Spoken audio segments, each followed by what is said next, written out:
I don't know whether you know the story of the car or not. Well, very briefly.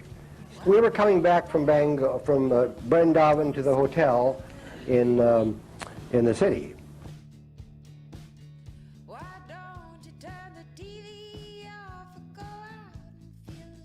And there were 6 people in the car, myself and my wife,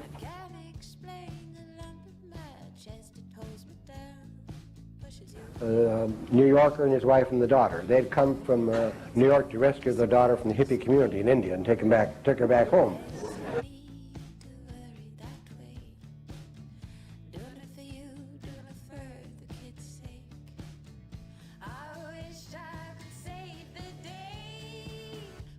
And they forgot, so they asked could they ride in our taxi back to town. We said sure. So 6 of us in the car. And now the taxi driver is in a hurry always. And so he came up behind a bus and looked, peeked, you know, they passed on the right-hand side, peeked around, saw a light, but figured it was a stationary light. And so he pulled around and stepped on the throttle. Well, you know what happens when you step on the throttle of an Indian car. Nothing much happens.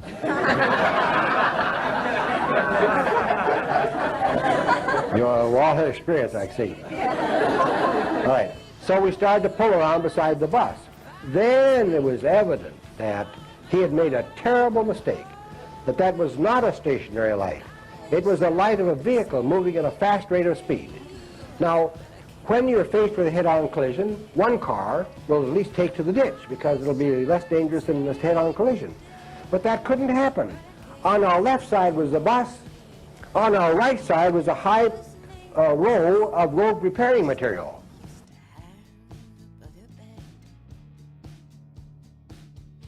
No way to get off the road to the left or the right. Inevitable collision. So we, you know, shut our eyes like that. You know, we're dead. But then nothing happened.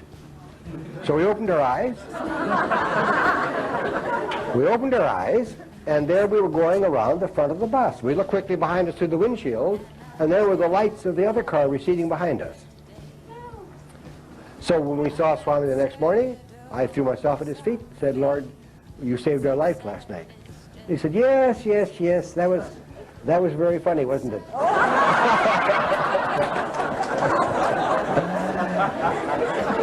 And he said, you were so shocked you even forgot to call on Swami. But Swami saved you anyway. And then he turned to a group of Telugu people sitting along the wall of the veranda, and in Telugu told them the whole story. That was what happened there. Was the driver conscious of that experience afterwards? Oh yes, he couldn't figure it out. We asked him. A taxi driver usually can answer any question, huh? But he couldn't figure it out, no.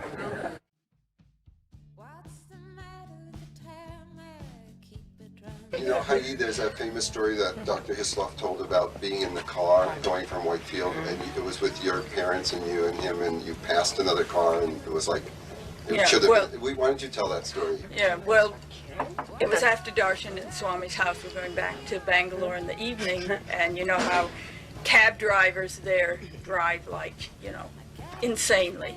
So we're coming up behind a truck, I think it was, and the cab pulls out to pass it, and there's another car right there.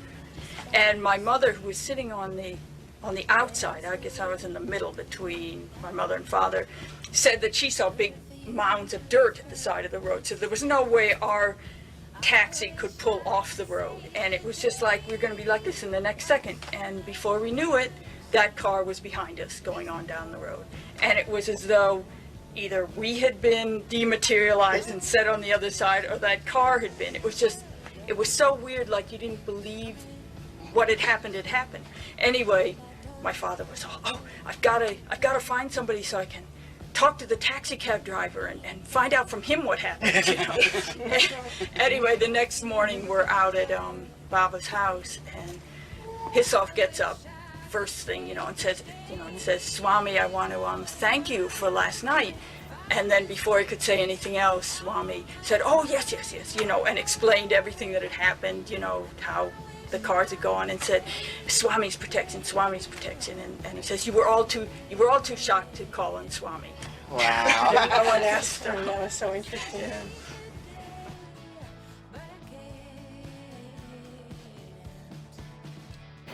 And I came to India in January of '71, and I had been there almost exactly 2 years when my parents came to visit in January of '73. And we were very fortunate to be called into Swami's house. Some few fortunate people could go in every morning and be in Swami's house, and he would come in and out and talk to people and sometimes give a little discourse, whatever. 15 miles east of the city of Bangalore, on the railway line to Madras, lies Whitefield, where Sai Baba has a residence called Brindavan. Here at Brindavan, Sai Baba walks daily among those who gather on the grounds of the compound as he gives darshan, translated as the sight and presence of a holy man. This constant accessibility is a welcome surprise to those who come expecting a figure of such towering spirituality to be remote and somehow unapproachable.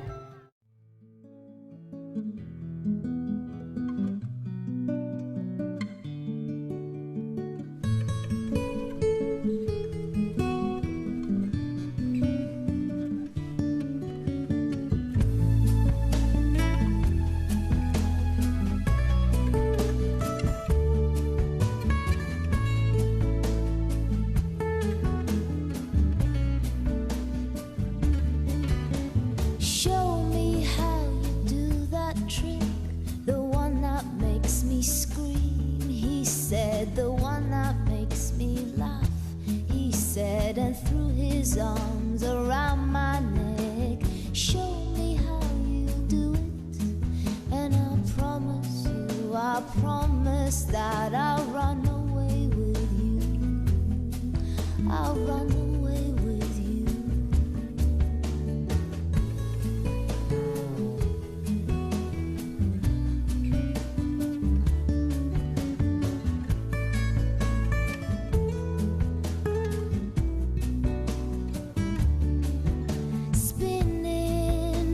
Dizzy edge, I kissed his face and I kissed his head and dreamed of all the different ways I had to make him glow. Why are you so far away? He said, why won't you ever know that I'm in love with you, that I'm in love with you.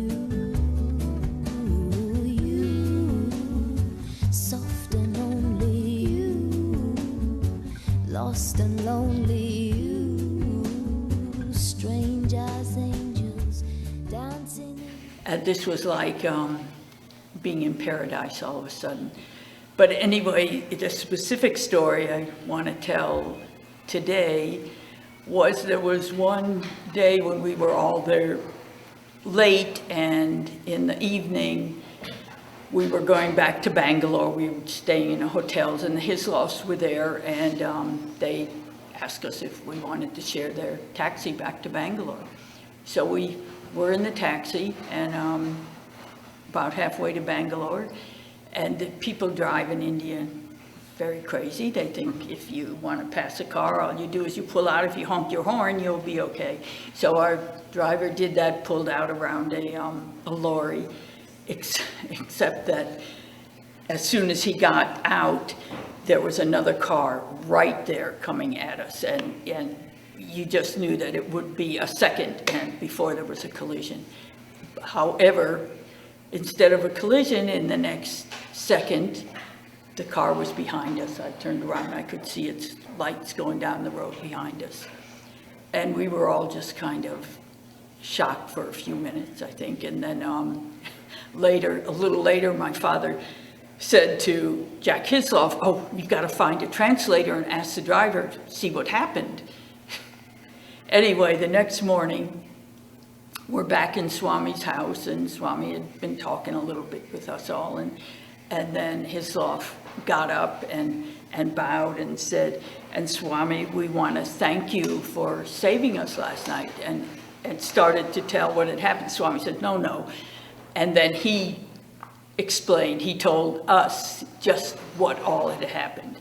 And then he said, he said, "You were all too shocked to call on Swami." And then he said, "Swamiji's protection, Swamiji's protection."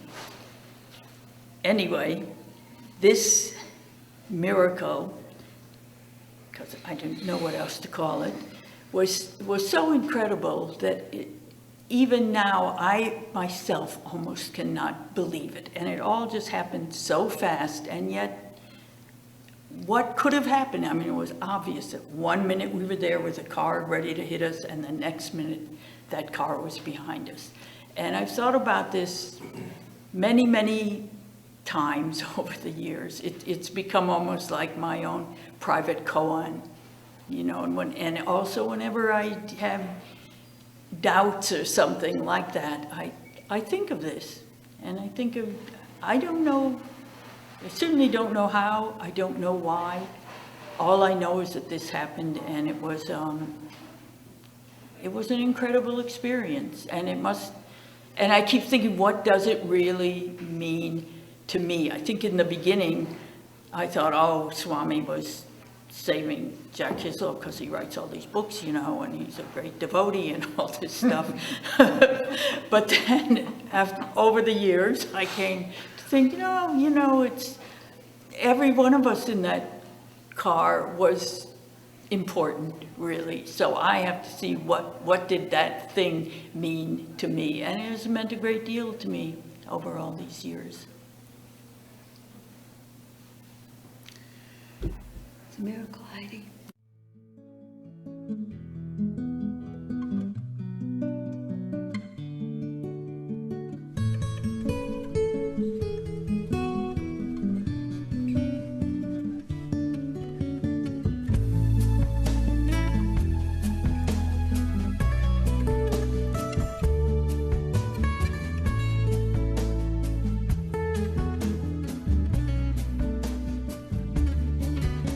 Show me how you do that trick, the one that makes me scream. He said, the one that makes me laugh. He said, and threw his arms around my neck.